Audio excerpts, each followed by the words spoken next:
제가 공부해 올게요. 내 형제가 죄를 범하거든 가서 너와 그 사람과만 상대하여 공고하라.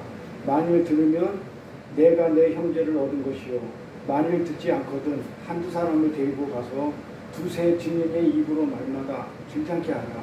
만일 그들의 말도 듣지 않거든 교회의 말하고 교회의 말도 듣지 않거든 이방인과 세려같이 여기라. 진실로 너희에게 이르노니 무엇이든지 너희가 땅에서 매면 하늘에서 매일 것이요, 무엇이든지 땅에서 풀면 하늘에서도 풀리리라. 진실로 다시 너희에게 이르노니 너희 중에 두 사람이 땅에서 합심하여 무엇이든지 구하면 하늘에 계신 내 아버지께서 저희를 위하여 이루게 하시리라. 두세 사람이 내 이름으로 모인 곳에서는 나도 그들 중에 있느니라. 아멘. 오늘 이 말씀 제목은요, 교회의 7입니다. 지금 교회에 대해서, 교회에 대해서 이제 말씀을 전하고 있는데, 지난 시간까지는 교회란 무엇인가, 교회가 어떤 것인가, 교회가 무엇을 하는 것인가에 대해서 말씀을 나눴고요. 오늘은 교회의 7이 사실은 지난 시간 거였잖아요. 지난 시간에 말씀을 준비했고, 주보도 안 뽑았어요. 뽑고 지난주랑 지난주 보고, 지난주에 한 말씀을 이번 주에 어차피 이거는 해야 될 거기 때문에 제가 말씀 준비 이번 주에 할 수가 없어가지고 못했고, 지난주보다 이번 말씀을 나눌 겁니다. 시간이 걸리더라도 이 7에 대해서는 끝내려고요. 끝내야 또 다음으로 넘어가니까. 여기 보니까 마태복음 18장 15절 20절에 보니까 20절 보니까 두세 사람이 내 이름으로 모인 곳에는 나도 그들 중에 있느니라 그러죠. 두세 사람이 내 이름으로 모인 곳에는 여기가 어디라고요? 교회죠. 이 교회는 두세 사람이 내 이름으로, 예수 이름으로 모인 곳에서는 예수님이 있다고요, 없다고요? 예수님이 있어요. 그래서 예수님이 계시다고요. 그러면서 18절에 뭐라고요? 파란 글씨 보니까 땅에서 매면 하늘에서 매일 것이요, 무엇인지 땅에서 풀면 하늘에서 풀린다고 그랬죠. 우리 지난 시간에 기억날 거예요. 일주가 지나서 베드로가 신앙 고백을 하죠. 주는 그리스도의 하나님의 아들입니다. 그러니까 하나님이 그러죠. 너는 시몬이라 하지 말고 베드로라. 너는 모래와 자갈같이 아직 좁쌀게 말씀이 없는, 생명이 없는 자가 되지 말고 베드로라. 단속에서 물이 나는 말씀이 있는 자가 되라. 이런 얘기를 말씀을 드렸어요. 그러면서 뭐라고 했냐면 천국 열쇠를 주셨죠. 베드로한테. 베드로가 교회죠. 교회 우리한테 천국 열쇠를 줬는데 그 천국 열쇠가 땅에서도 매이면 하늘에서도 매이고 땅에서도 풀면 하늘에서 풀린다고 그랬죠. 그러니까 우리는 그런 권세를 가지고 있다. 권한을 가지고 있다. 그러니까는 잘못해가지고 우리가 잘못한 자를 갖다가 풀어주면 안 되겠죠. 또 잘한 자를 메우면 안 되겠죠. 그래서 지난 시간에 땅에서 풀면 하늘에서 풀리고 매이면 하늘에서 매인다는 게 무슨 내용인지 말씀을 드렸어요. 그러면서 교회가 어떻게 해야 되는지를 갖다가 오늘 이제 설교 제목으로 교회 7이 네 번째 시간으로 들어갑니다. 우리가 전부 다 이제 다 애들 키워서 알지만은 아기가 태어나면 굉장히 아기가 막 신기하고 막 그렇잖아요. 막 그냥 신기하고 막 그냥 그래요. 근데 그 아기가 조금 자라면서 지다가 막 어느 날 갑자기 뭐 했는데 어떻게 해요? 부모는 어떻게 돼요? 그냥 했는데 부모 입장에서는 아빠라고 불렀다, 엄마라고 불렀다 해가지고 남들한테 막 자랑이 바빠요. 막 자랑하고 싶은 거예요. 벌써 얘가 뭐 말을 해 하면서. 그러고 나서 좀 안 됐는데도 두 발로 이렇게 서서 걸으면은 걷는다고 막 그냥 부모는 대단하다고 뭐 운동신경이 좋니 어쩌니 해가면서 굉장히 그 아이를 굉장히 자랑스럽게 여겨요. 그렇죠? 다 해봤잖아요. 그러고 나서 애가 똥오줌 가리는데 화장실 가서 똥오줌만 가려도 엄청 대견하는 거예요. 그렇죠? 그날은 부모가 있지도 못해요. 언제 애가 벌써 똥오줌을 가렸나 해가면서. 왜 그래요? 왜 그렇게 그냥 내 자식이 그렇게 귀하고 자랑스럽고 막 그래요? 왜 그래? 내 핏줄이니까. 내 핏줄이고 내 혈육이기 때문에 그래요. 근데 그 아이가 사춘기를 지나가지고 어른이 되는 과정에서 내 뜻대로만 해줘요? 부모 속도 속이고 거짓말도 하고 때로는 부모도 실망시켜요. 그때 우리 부모는 어떻게 해요? 교훈을 하죠. 안 돼, 돼, 하지 마 이런 식으로 교훈도 하고 심할 때는 주로 아버지가 회초리도 돼요. 엄마는 잘 안 되는데 주로 아버지는 권위의식도 있고 이렇게 있으니까 힘이 있으니까 회초리로 체부를 가기도 하는데 그건 왜 회초리를 가냐면 그 아이를 미워서 사랑하기 때문에 잘 되라고 우리가 하잖아요. 그렇죠? 이렇게 바르게 자라게 하기 위해서 그렇게 아버지는 이렇게 회초리를 대는 것이지 미워서 되는 건 아니잖아요. 그래서 이걸 갖다가 우리는 부모 사랑 빼면은 아버지의 사랑이라고 해요. 사랑을 담아서 회초리를 때리는 거지 미워서 때리는 건 아니잖아요. 솔직히 말해서 내 자식이 그렇게 때리지 내 자식이 아닌 저기 뭐 서산에 저기 뭐 어떤 뭐 김씨 아저씨인지 뭐 노씨 아저씨인지 모르는 그 사람 아들이 거짓말하고 말하는다 내가 때릴 일이 있어요 없어요? 안 때리죠. 나와 아무 상관없죠. 근데 내 사랑하는 혈육이 잘못하는 경우는 어떻게 돼요? 그대로 지나칠 수가 없다는 거죠. 때릴 수밖에 없어요. 바르게 자라야 되니까. 이러한 사랑을 근거로 이렇게 한 체벌을 교회에서는 교회의 칠이라고 해요. 이런 사랑을 근거로 해서 미워하지 않고 정죄하는 게 아니고 정말 너무너무 내 혈육이고 사랑스러워서 이렇게 교회에서 어떤 체벌을 가할 때 교회에서는 이걸 칠이라고 합니다. 그래서 이 교회 안에는 반드시 이런 칠이가 있어야 되냐 없어야 돼요? 반드시 있어야 돼요. 그래서 오죽하면 교회의 3대 요소가 있어요. 교회의 3대 요소라고 했어요. 교회의 3대 요소는 말씀이 있어요. 교회에는 말씀이 있어야 돼요. 그렇죠? 그 다음에 성례가 있어야 돼요. 예식이 있어야 돼요. 그 다음에 칠이에요. 이거 잘 보면 교회의 3대 요소라고 그랬어요. 말씀과 성례와 칠인데 이 3대 요소인데 잘 보면 어떤 게 보여요? 말씀은 위에서 내려오는 선지자 역할을 하는 거죠. 그렇죠? 네? 성례는 제사장 역할을 하는 거죠. 제사 지내서 올려드리는 거니까 제사장 역할을 하는 거죠. 그 다음에 칠이는 다스리는 거는 왕의 역할이죠. 요거 딱 합쳐보니까 어떤 결과가 나와요? 어떤 결과가 나와요? 전부 다 이런 자들이 어떤 자들이에요? 기름 부은 자들이에요. 네, 교회는 기름 부은 자들이 있는 거예요. 근데 기름 부은 자들이 선지자, 제사장, 왕. 그래서 우리 교회는 목사가 담임 목사가 뭐 하냐면 제사장 역할을 해요. 제사장 역할이라는 것은 찬송과 기도를 올려드리는 게 제사장 역할이에요. 올려드리는 것은 제사장 역할. 그러면 하나님의 말씀을 대언해서 말씀 위에서 내려오는 대언자는 선지자예요. 그래서 교회의 예배 순서를 보면 기도와 찬양이 올라가면 이어서 말씀이 내려와 선지자 역할. 그리고 나서 또 교회를 치리해 다스리고 교회를 이렇게 뭐 운영한다랄까? 운영은 아니죠. 세상 얘기니까 다스리는 왕의 역할. 그래서 기름 부은 자들은 왕, 그 다음에 선지자, 제사장만 기름을 부은 받은 자가 돼요. 이 교회를 이렇게 3대 요소이기 때문에 그만큼 교회의 치리는 중요한 것이에요. 근데 이 말을 이렇게 하다 보면 사람들이 어떤 생각을 하게 되냐면 주로 우리 교회는 아닌데 다른 교회 좀 큰 교회 사람들 많다면 치리라고 이렇게 뭐 다스린다고 그러니까 내가 교회에서까지 간섭을 받아야 되느냐 이런 생각을 하는 거예요. 교회까지 나와가지고 내가 간섭을 받아야 되느냐? 그러면서 교회가 여기뿐이냐? 나가면 한 집 걸로 한 집 건너 교회인데 이런 생각을 하시는 분이 종종 있어요. 교회에서 간섭받기 싫어해요. 그것은 이 교회에 대한 잘못된 인식이에요. 교회에 대해서 잘못 오해하고 있고 너무 교회가 폄하되어 있어요. 이 교회의 중요성이 무시되고 있는 그런 증거인데 우리나라 지금 오늘날 그 교회들을 보니까 어떤 식으로 했기 때문에 이렇게 폄하되고 잘못 오해됐냐면 교회는 세상 방식에 빠져가지고 손님은 왕이다. 라는 그 세상 경영 논리에 그 경영이에요. 세상 경영학에 빠져가지고 교회는 세상이 들어오면 안 되는데도 불구하고 세상에 들어와가지고 그 세상의 경영학에 빠져가지고 경영에 빠져가지고 아무나 좋으니까 멀수만 채워라 이거예요. 그렇죠? 그리고 교회 운영에 멀수가 많으면 보탬이 되니까 그렇게만 해달라는 거죠. 그러다 보니까 사람을 어떻게 해요? 그냥 모으기만 급급했어요. 그 교회가 그 성도가 그 사람이 정말 하나님의 사람인지 아닌지도 상관없이 무조건 사람 모이게 급급해가지고 아무나 교회라고 이제 교회는 에클레시아 우리 보고 성도가 교회라고 그랬어요. 건물이 아니라고 그랬어요. 지난 시간에.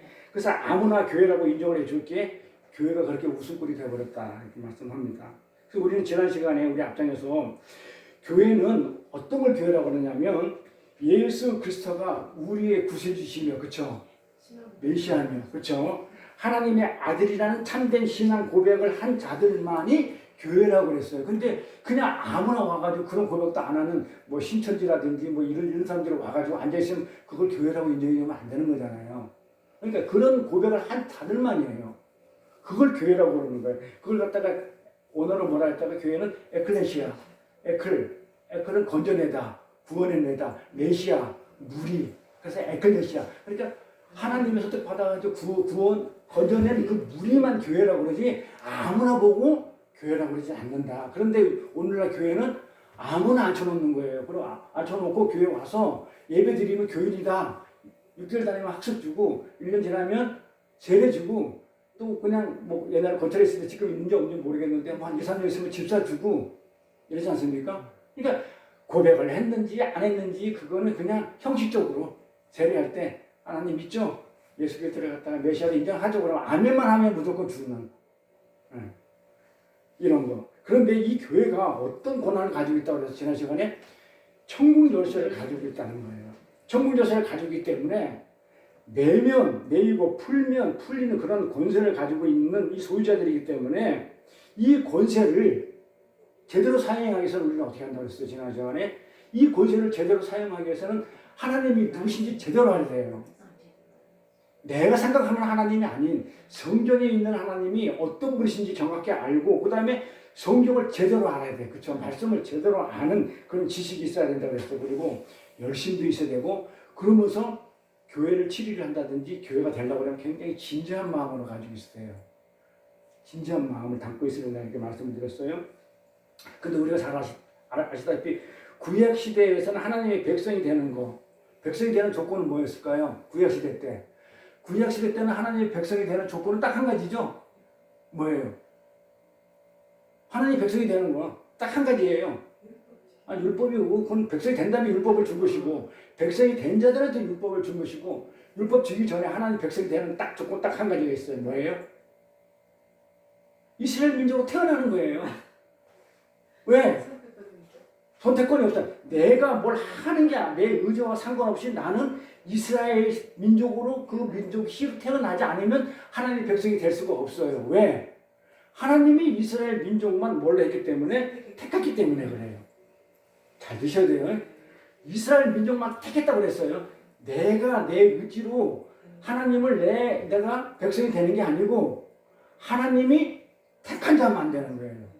아무나 되는 게 아니고. 그러니까 구약에도 그랬어요. 구약은 그림자예요. 그림이에요. 모형이에요. 이게 이제 신약에서 어떻게 해석되는지 잘 보셔야 돼요.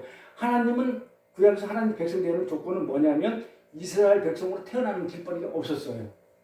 다른 민족으로 태어나면 하나님의 백성이 안 돼요.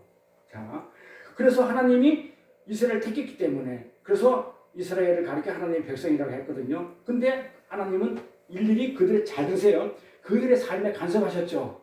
간섭해가지고 애굽에서 홍해바다 건너서 광야길 건너가지고 결국은 어디를 끌고 간다고 해서 그 가나안까지 끌고 가지고 천국까지 인도내시죠. 일일이 간섭해가지고 뭘 줘서 아까 얘기한 대로 사람들 율법을 줘가지고 하나님이 요구하는 게 뭐예요? 구약 때는 율법이죠. 내가 법을 줬으니까 너 율법을 지켜. 안 지키면 정령 죽으리라 해요. 그렇죠? 정령 죽어. 그러니 지켜. 이렇게 하면서 하나님이 일일이 하나님이 이스라엘 백성을 택해서 누가 택했다고요? 내가? 하나님이 택해서 어떻게 했다고요? 일일이 간섭을 해서 하나님이 간섭을 해서 드디어 마침내 어디로 데려갔다고요? 가나안에 끌고 갔다. 율법을 줘서. 지금 신약은요. 하나님이 나를 택해서 똑같죠? 일일이 성령의 역사로 견인해서 나를 끌고 성령의 역사로 나를 인도해서 결국은 어디를 인도한다고요? 하늘나라 가는 건 똑같죠? 그러니까 구약에는 하나님의 백성이 되는 것은 이스라엘 백성으로 태어나는 길본이 없었어요. 그래서 하나님께서는 이스라엘 백성들을 다른 민족과 구별되게 그렇게 선택하셔가지고 선민, 택한 민족으로 이렇게 택한 다음에 그들의 역사에 간섭하시고 그들의 생활 습관, 그 다음에 모든 문제의 율법을 요구하셔요. 그래서 구약에 전부 다 율법을 그렇게 지켰던 거예요. 하나님 무엇이 율법 지키라고 준 거잖아요. 근데 우리는 못 지켰잖아요. 그러니까 우리 갈 수가 없는 그곳이 됐지만 구약에서는 율법을 지키라고 이렇게 줬어요. 그러면서 결례도 요구하셨어요. 결례가 뭐예요? 제사 지내는 거, 예배 드리는 것, 결례까지도. 그래가지고 제사 쌓아놓고 항상 제사 지내고 이랬단 말이에요. 이것은 그럼 구약에서는 그림이라고 했죠. 그림자고 모양이라고 했죠. 이것은 하나님께서 장차 우리들에게 교회가 우리들 하나님의 백성이 이스라엘 백성이면 그게 백성인 신약에 와서는 우리가 교회가 된 거잖아요. 이스라엘이 교회가 바뀐 거예요. 교회들에게 장차 어떻게 선택을 했는지 이스라엘 백성은 하나님 선택은 이스라엘 백성을 선택했잖아요. 그러면 나를 어떻게 선택했는지 하나님이 그 다음에 어떻게 나를 인도를 하면서 하나님의 나를 갖다가 인도해 나가는지 그러면서 하나님이 나한테 무엇을 요구하는지를 대해서 미리 상징적이고 그림자로 그림으로 보여준 거예요. 구약은. 그럼 신약에 와서 이 그림을 보면서 구약에 와서는 지금 예수님이 어떻게 나를 하나님이 일방적으로 나를 불가항력적인 은혜로 나를 선택해서 내 의지하고 상관없이 나는 이스라엘 백성으로 태어나지도 않았는데도 불구하고 이방인인데도 불구하고 하나님이 일방적으로 나를 선택해서 선택은 이스라엘 선택하듯이 나를 선택한 거죠. 교회를 선택해서 어떻게 했다고요? 나를 어떻게 간섭을 해서 어떻게 인도해서 결국은 무엇을 요구하는 거죠? 무엇을 요구한단 말이에요? 구약에서 율법을 요구하는데 신약에서 뭘 요구해요? 뭘 요구해요? 율법에서는 지켜, 안 지켜 죽어 율법이잖아요. 근데 구약에서는 은혜단 말이에요. 그럼 뭘 요구하는 거예요? 지키라는 얘기 아니죠. 뭘 하라는 거예요? 너 못해. 내려놔. 내가 할게. 그 은혜잖아요. 너는 못해. 너 실제로 제대로 못해. 너는 아무것도 할 수 없는 흙이야. 지난 시간에 했잖아요. 너는 아무것도 할 수 없어. 그래 네가 구약처럼 하려고 하지 마. 구약은 실패로 끝나니까. 그러니까 넌 하지 마. 내가 할게. 11조 내가 할게. 내가 원하는 11조 뭐라고요? 예수. 너를 예수 내가 아들 이 땅에 보내가지고 죽여서 그 11조 내가 받을게. 너네들이 하는 11조 다 험되고 그냥 다 흠 있는 것들이고 내가 원치 않는 것들이야. 그게 구약이잖아요. 내가 할게. 그러니까 너는 할 수 없지. 그러니까 너는 뭐만 하라고요? 은혜를 하려고. 그러니까 그 예수를 나를 구해준 그 예수를 메시아로 인정하고 하나님 아들로 인정하면 그걸 끝. 뭘 할 게 없어요. 그렇죠? 율법을 지킬 필요가 있어요, 없어요? 예수님이 다 해서 완전히 했으니까. 그렇다. 지금 그는 상징적이고 그렇게 구약은 거의 그림이라는 얘기예요. 실체가 아니죠. 그림자라는 말이에요. 그래서 하나님께서 이스라엘은 한 민족을 택해서 한 민족을 택했다, 이스라엘 택했다, 그걸 갖다가 나를 택했다고 보시면 돼요. 나를 택해서 한 교회를 택해서 구원을 설명해 나가셨던 것은 하나님이 백성이 그 울타리를 분명히 하기 위해서 요건 내 백성들이야라는 그 울타리를 분명히 하기 위해서 이스라엘 민족을 택한 것이지 다른 이유가 없다고 그랬죠. 뭔가 특별하기 때문에 택한 게 아니에요. 이스라엘 민족이. 성경은 도리어 수요가 너무 작기 때문에 택했다고 그러죠. 민수기에. 무슨 걔네들이 무슨 특별하게 있어서 무슨 특별한 일을 해가지고 뭐 착한 일을 해서 아주 뭐 공을 세워서 하나님이 택한 게 아니고 그냥 하나님이 임의대로 그냥 택했어요. 이스라엘을 이렇게. 그래서 하나님의 울타리는 어떤 것이다? 하나님이 택한 백성이라는 얘기죠. 그걸 분명하게 해서 그림으로 보여준 거예요. 이게 이런 내용이 전체 구약 전체가 흐르고 있는데 구약 전체는 그래서 우리가 뭐라고 얘기하냐면 전부 다 오실 예수의 모형이라고 해요. 구약은 오실 예수, 신약은 오신 예수 이렇게 얘기를 하잖아요. 그래서 우리가 그래서 지금 신약에 와서는 이스라엘이라는 것은 이스라엘 민족을 얘기하는 게 아니에요. 그건 그림자고 그건 하나의 모형이고 실체가 아닌 실체는 뭐예요? 이스라엘의 실체는 뭐냐면 영적인 이스라엘 그러니까 즉 교회가 이스라엘이에요. 그래서 우리가 이스라엘 자손이에요. 그럼 우리 보고 이스라엘 이렇게 얘기하는 거예요. 그래서 구약에서 말하는 이스라엘은 그냥 어떤 상징적인 교회를 상징하는 정도뿐이 안 돼요. 그래서 민족적 구별이 넘어가지고 예수 그리스도와 주를 그리스도로 고백하는 자들만을 우리는 교회라고 그러고 그게 이스라엘이고 그것을 상징하는 것이 교회입니다. 그래서 하나님께서는 구약을 통해 가지고 이스라엘이라는 민족을 들어서 설명을 하고 계시지만 이스라엘 민족을 통해서 설명을 하고 계시지만 이스라엘이라고 다 이스라엘이 아니죠.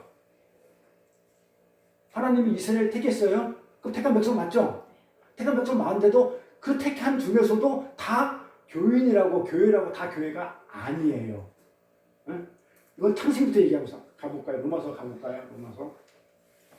로마서에 가보면 또한 하나님이 말씀이 폐허진 것 같지 않도다. 이스라엘에게 난 그들이 다 이스라엘이 아니요. 그렇죠? 이스라엘에서 났다고 해가지고 하나님이 선택한 이스라엘 민족에서 났다고 해가지고 전부 다 이스라엘이 아니다 그러죠? 그럼 누가 이스라엘인가 볼까요?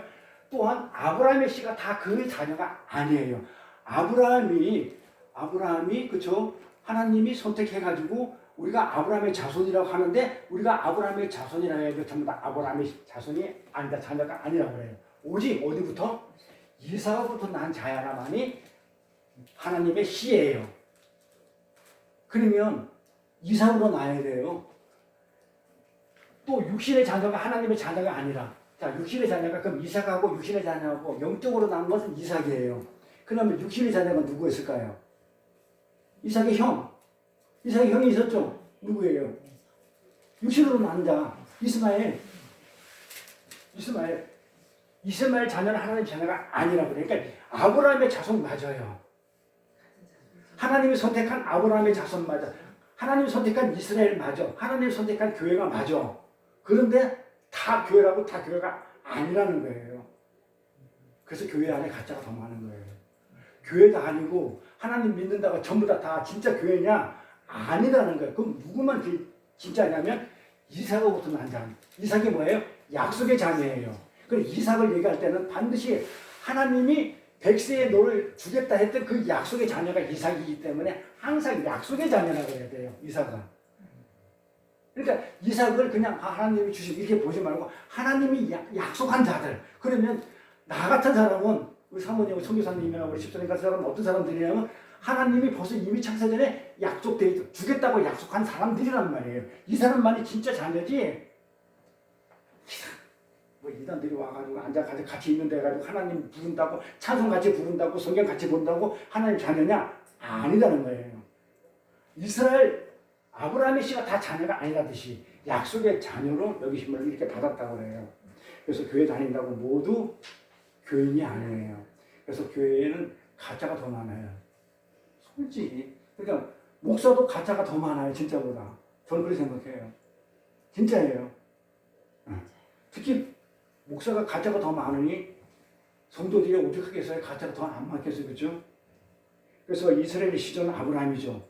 이스라엘의 시조는 아브라함이에요. 그래서 이스라엘 사람들은요. 자신들이 아브라함의 자손이라는 것으로 하나님의 백성임을 증명했어요. 하나님이 이스라엘을 택했기 때문에 하나님 백성 맞아! 이렇게 우겼다는 거죠. 그렇죠? 그런데 예수님이 뭐라고 그래요? 너희는 예수님과 바리새인 논쟁에서 예수님께 너희는 마귀의 후손이다 그래요. 약속의 자녀가 아니야. 인간이 낳은 거야. 이스라엘 사람이 낳은 자손이야. 마귀의 후손이야. 그래서 나를 믿지 못하고 예수 믿지 못하고 어떻게 해요? 나를 사랑하지 않는다고 그렇게 얘기하니까 바리새인들이 뭐라고 했냐면 무슨 소리입니까? 내가 아브라함의 자손이라고 이스라엘 사람이고 내가 이스라엘 민족이고 응? 내가 음란한 데서 나지 않았으니까 우리 조상은 아브라함이고 우리 아버지는 하나님인데 무슨 나한테 마귀 작색이라고 그러냐 이렇게 대박을 치죠. 이렇게 이스라엘 사람들에게는요 아브라함의 자손으로 태어난 그 자체가 하나님의 백성으로 여겼던 거예요. 그런데 성경은 그렇게 얘기 안 해요. 태어났다고 다 자식이 아니에요. 약속된 자만 자식이에요. 그래서 로마서 말처럼 아브라함의 자녀가 모두 이스라엘이 아니었죠. 하나님은 아브라함에게 자녀를 주시기 전에 아브라함에게 먼저 약속을 했어요. 그렇죠? 어떻게? 내 자손이 하늘의 밤하늘의 별처럼 바닷가처럼 번성할 것이고 하면서 이렇게 쭉 축복을 받을 것이라고 이렇게 약속을 먼저 한 그 약속의 자녀만이 하나님의 자녀고 백성이에요. 근데 아브라함이 자기 방법대로 이스마엘을 낳았죠. 자기 생각대로 하나님의 뜻이라고 생각하고도 놓을 수 있어요. 자기 생각이 들어가니까 내 생각으로 낳은 게 있어. 그러니까 내 생각이 딱 들어가면 반드시 뭐 낳냐면 이삭을 안 낳아요. 반드시 이스마엘 낳아요. 그러니까 성경은 이 얘기를 하고 싶은 거예요. 하나님이 아닌 네 생각이 들어가면 반드시 너는 뭐 낳는다? 생물학적인 이스마엘을 낳는다. 육신의 아들을 낳지 절대로 하나님의 아들을 낳을 수가 없어라는 걸 지금 얘기하는 거니까 하나님 방법대로 해야 되지 인간의 방법은 안 된다. 지금 이렇게 얘기하는 거예요. 그래서 하나님께서는 이스마엘을 쫓아버리죠. 하나님 자식이 아니니까 쫓죠. 광야로 쫓아가지고 이삭만을 받아들이고 이삭만을 허락해요. 그리고 이삭으로부터 난 자야만이 진짜 이스라엘이다, 진짜 교회다, 진짜 교인이다, 진짜 성도다 이렇게 말씀하고. 그런데 잘 보시면 그 창세기 10장에 보면 잘 보시면 하나님이 이삭을 주시기 전에 약속을 먼저 해요. 아브라함한테 먼저 요구를 하는 게 있어요. 뭘 요구했을까요? 하나님이 그냥 가만히 있는 준 게 아니고 가만히 있는데 오셔가지고 밤하늘의 별처럼 바닷가의 모래처럼 내가 네 자손을 보여서 축복해 주겠다고 그렇게 일방적으로 통보해놓고 나서 그러고 나서 그냥 가만히 있다가 100세 때 난 게 아니고 그 앞에 뭐 한 과정이 있었어요. 하나님 뭔가 요구한 게 있었어. 뭘 요구했을까요? 가라고 했고 그건 이제 명령을 지상 땅으로 가고 이미 돈 왔는데 그 약속하기 전에 그 10장에 보면 뭐 하라고 하면 아브라함한테 할례를 하라고 해요. 할례를 요구해요. 잘 들어보세요. 성경에는 뭐라고 하냐면 할례라는 거지 표피를 모든 그 이스라엘 하나님의 직접 자녀들은 표피를 자르라고 그래요. 그 표피 자르는 지금 뭐라 포경수술이에요. 포경수술이에요. 그 별거 아닌 것 같지만 그게 상징하는 게 뭐냐면 이 생식기를 자르라는 거거든요. 상징하는 걸 잘 보셔야 돼요. 그러니까 표피를 잘랐다, 포경수술했다 그렇게 보시지 마시고 실제 문장은 포경수술이에요. 하지만 그 생식기라는 개념을 두고 생식기를 잘랐다는 그 개념으로 두게 되면요. 어떤 느낌이 와요? 인간적인 육신으로 낳는 거는 안 돼.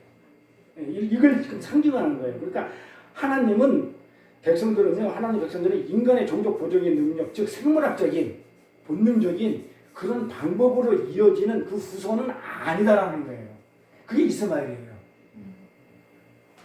그래서 생식기를 할례를 해라라는 거 그냥 할례 했네 그냥 세례 받았네 이렇게 넘어가는 게 아니고 그 왜 생식기를 자르려 했는지 인간으로 이렇게 하나님의 자녀들이 백성이 되는 건 아니야. 그건 이스마엘이야. 그건 내가 내쫓아 강야로 대신에 약속의 자녀 약속을 했어. 내가 주겠다는 약속이. 그리고 내가 요구한 걸 그대로 들어줬어. 그러니까 어떻게 돼요? 생식기 잘라버리니까 인간이 낳을 수 있는 게 없어요. 근데 낳겠다고 한 게 이스마엘이에요. 그럼 하나님한테 받아들이는 게 아니고 쫓겨가요. 그래서 인간의 생각이 들어가면 안 되는 거죠. 이렇게. 그래서 그 생물학적인 그런 방법으로 이어지는 그 대가 아니라 하나님이 주시는 약속의 자녀라는 걸 보여주는 게 할례를 하랬다는 거예요. 그래서 아브라함의 자녀 중에서 이스마엘은 이렇게 버려지고 이스마엘이 장자예요. 먼저 인간으로 따지면 먼저 태어났기 때문에 장자가 버려지고 우리 다음 시간에 그 산성순을 할 건데요. 산성순을 할 건데 자 장자가 버려지고 차자가 돼요. 성경 잘 보면 장자로 안 이어져요. 이스마엘이 버려지고 누가 나냐면 이삭이 택해주고 이삭의 자녀 중에서 장자인 에서가 버려지고 야곱이 택해져요. 또 요셉한테 축복 주는데 요셉의 아들 중에서 장자인 므낫세가 선택이 안 되고 에브라함이 선택이 돼요. 차자로 이어져요. 왜 그럴까요? 왜 그럴까요? 영적으로 선택해서 그게 창세기에 나와요. 산성을 할 건데 첫 번째 돌판 가지고는 안 돼요. 두 번째 돌판 10계명이기 때문에 두 번째 돌판이 법계 안에 들어가 있어요. 그래서 지금 그 얘기를 하는 거예요. 첫 번째 돌판 가지고는 절대로 너희들이 할 수가 없어. 너네들이 말하는 장자 가지고는 도저히 이 대가 후손이 이어나갈 수가 없어. 두 번째 돌판이 법계 안에 들어가는데 깨지고 첫 번째 돌판 깨지고 두 번째 돌판에 들어가니까 그걸 가지고 그게 어떤 법이라고 했어요? 성령의 법, 생명의 법이라고 했어요. 첫 번째 돌판은 율법의 법을 깨져버려. 못 지키니까. 죽어버려 사람이. 3,000명이 죽어요. 근데 두 번째 돌판이 법계 안에 들어가가지고 산성수원에 뭐라고 해서 그 법계가 우리를 끌고 간다고 그랬죠. 자, 이 율법은 이제 예수님으로 인해서 다 처벌해서 없어졌으니까 우리는 끝. 율법 지킬 필요도 없고 율법이 나한테 정죄할 일이 없어. 그럼 자유. 그게 아니고 뭐라고 그랬어요? 생명의 법을 율법, 생명의 법. 그 생명의 법, 성령의 법이 이제 우리를 끌고 간다고 그랬죠. 근데 내가 하는 게 아니죠, 그거는. 하나님이 끌고 가는 거죠. 율법은 내가 지켜야 되는 것이었는데 내가 주인공이었는데 두 번째 법, 두 번째 돌판부터는 어떻게 된다고요? 두 번째 법계 안에 들어간 율법, 법계 안에 있는 그 법은 하나님이 끌고 가는 거. 내가 하는 게 아니고. 그래서 우리가 전부 다 뭐 성교를 한다, 뭐 전도를 한다, 뭘 한다, 전부 다 하나님이 다 하시면서 누가 했다고 그래요? 네가 했다. 왜? 상을 주기 위해서 도구로 쓰이는 거죠. 우리는 그냥 도구지 우리가 하는 게 아니죠. 그거 알라고 하나님의 법궤를 끌고 다니는 거예요. 그래서 가나안까지 데려간다고 우리 산성설이 공부를 했던 거예요. 그래서 하나님은 이렇게 이스라엘 안에서도 택해지는 하나님의 라인이 따로 있어요. 하나님의 라인이. 우리가 이걸 갖다가 성경을 보면서 잘 이렇게 봐야 돼요. 성경이 그걸 보여주고 있으니까. 그래서 하나님께서 이스라엘을 택하셔가지고 하나님의 자녀들을 이렇게 묶어. 그래서 하나님의 자녀라는데 울타리를 이렇게 설명하셨지만 그것은 단순히 이스라엘을 민족을 얘기한 게 아니고, 그렇죠? 민족을 얘기한 아니라고 지금 내내 봐봐요. 이스라엘이라고 내가 전부 다 이스라엘이 아니다 그러잖아요. 구약에서도 이스라엘 아니다, 아브라함 다 아니다 이렇게 하듯이 구약 내내 내 백성은이라는 울타리를 지금 설명하고 있는 거예요. 내 백성, 진짜 백성은 너희들이 육적으로 난 자식들은 아니야. 그렇죠? 하나님의 약속의 자녀들만 그래. 그래서 신약에 와서 사도 바울이 이걸 너무나 잘 알고 있던 사도 바울이 뭐라고 얘기했냐면 예수 그리스도를 통해 구약을 완전히 이해하고 그 구약의 이스라엘이 영적인 이스라엘 교회를 나타낸 것을 사도 바울은 깨닫고 교회들에게 지금 뭐라고 얘기했냐 볼까요? 교회들은 이런 진리의 말씀을 선포하셔야 해요. 로마서 10장에 보니까 성경에 이르되 누구든지 이거 잘 보셔야 돼요. 성경에 이르되 누구든지 저를 믿는 자는 부끄러움을 당하지 아니하리라 하는. 자, 누구든지 할 때 이거는 이스라엘뿐만 아니고 왜 그러냐면 그 밑에 보면 누구든지 저를 믿는 자는 부끄러움을 당하지 아니하고 유대인이나 그러니까 유대인이 하나님이 택한 이스라엘이죠. 유대인뿐만 아니고 헬라인이나 차별이 헬라인은 이방인이죠. 그러면 이 성경을 대입해 보면 누구든지라는 얘기는 누구 같아요? 헬라인을 얘기하는 거지. 그렇죠? 이방인을 얘기하는 거예요. 이방인이나 차별이 없다. 누구든지 이방인이나 이스라엘을 택한 자는 하나님이 구약에서는 이스라엘을 택해가지고 하나님의 백성이라 했지만 이제는 그게 아니고 교회는 누구든지 그러니까 이스라엘든지 이방인이든지 이걸 누구든지예요. 누구든지라 한 주께서 모든 사람에게 주가 돼서 저를 부르는 모든 사람에게 나를 부르는 누가 불렀다고요? 하나님이 안 부르면 아니에요. 내가 예수 믿게 해서 그건 예수 믿는다고 해가지고 돼요 안 돼요? 구약도 그랬잖아. 하나님의 백성이 되는 거는 하나님이 택자만 되는 거예요. 이스라엘 민족만 되는 거지 다른 민족은 안 된다고요. 그건 그림이고 신약에 와서 실체는 뭐예요? 하나님이 부르는 모든 사람이에요. 알겠죠? 저를 부르는 모든 사람이니까 그러니까 이 저가 부르는 모든 사람은 사도 바울은 유대인만 하나님의 백성이 아니다. 이방인의 사도니까 이방인들도 하나님을 주는 예수 그리스도요 하나님의 아들이다라는 신앙 고백을 하면 그 하나님의 백성이 된다는 거예요. 그 얘기를 하는 거예요. 모든 사람이 구원이다. 그러니까 누구든지 주의 이름을 부르는 자는 구원을 얻는다고 그래요. 이게 여기서 구약에서 상징으로 설명되었던 것들이 예수님께서 오심으로 해서 완성되었기 때문에 이스라엘 민족 중에서 벗어나야 되죠? 그렇잖아요. 이스라엘만 백성이 아니라는 거. 그렇죠? 예수로 인해 가지고 예수를 주라 시인하면 이방인이든 뭐 이스라엘이 됐든 근데 도리어 이스라엘은 주라 시인 안 하죠. 예수를 인정 안 하니까. 그러니까 아니죠. 그러니까 이거는 마귀죠. 하나님의 아들 아니면 무조건 마귀의 세상은 하나님이나 마귀는 두 가지 중에 한 가지니까. 그래서 이스라엘은 민족 중에서 벗어나야 된다는 걸 이렇게 사도 바울은 얘기를 해준 거예요. 그래서 여기서 제일 중요한 게 누구든지죠. 누구든지라고 이게 감리기에서 많이 주장하는 내용이잖아요. 누구든지 믿기만 하면 내가 죽기 전에 믿기만 하면 간다. 근데 성경은 그렇게 얘기 안 하죠. 누구든지는 하나님이 부르는 부르는 그 모든 사람이라고 그랬어요. 모든 사람. 네? 그래서 이거는 조건이 있어요. 누구든지 하는 데는 조건인 게 하나님이 불러야 되는 거예요. 어떻게? 나를 창조하신 그 형상을 쫓게 된 자, 선택된 자. 그래서 지식에까지, 지식 예수라고 그랬죠. 지혜, 그 예수를 알게 되는, 여기까지 알게 돼가지고 새롭게 하심을 받은 자 중에서, 그 중에서 이방인들을 포함한 모든 자. 이렇게 되는 거예요. 가볼까요? 답이 성경에 있으니까 고린도서 가볼게요. 뭐라 그러냐면, 너희가 서로 거짓말을 하지 말라. 옛사람과 그 행위를 벗어버리고 새 사람을 입었으니 이는 구원을 얻었단 말이에요. 이는 나를 창조하시고 자기의 형상을 하나님이죠. 형상을 쫓는 자. 그러니까 형상을 하나님 형상으로 만들어진 자란 말이에요. 그게 선택된 자. 지식에까지 예수를 아는 지시기까지 새롭게 하신 받은 자니라. 거기는 헬라인이나 유대인이나 할례당이나 무할례당이나 야인이나 슬고대인이나 족이나 자유인이나 분별이 있어 없는 오직 그리스도는 만민이 만명할 것이다. 예수만 그렇죠. 그런데 더 정확하게 요한복음 가볼까요? 영접하는 자, 내가 무조건 영접했다고 해가지고 다 아니라고 얘기를 해봐요. 곧 그 이름을 믿는 자들에게 하나님의 자녀가 되는 권세를 주셨으니, 자, 하나님의 자녀가 되는 권세를 줬는데 누가 줬다고 그래요? 혈통으로, 육종으로나 사람의 뜻으로 되지 않죠. 내가 하나님을, 내가 부처를 믿을 것인데, 아니 내가 무당을 믿을 것인데 내가 안 믿고 하나님을 믿었어. 근데 구원 받았어. 하나님을 믿었기 때문에. 그 얘기 아니에요. 그런 누구든지 아니에요. 그런 누구든지 아니에요. 바리새인들은 아니에요. 하나님을 믿었어도. 아니라니까요.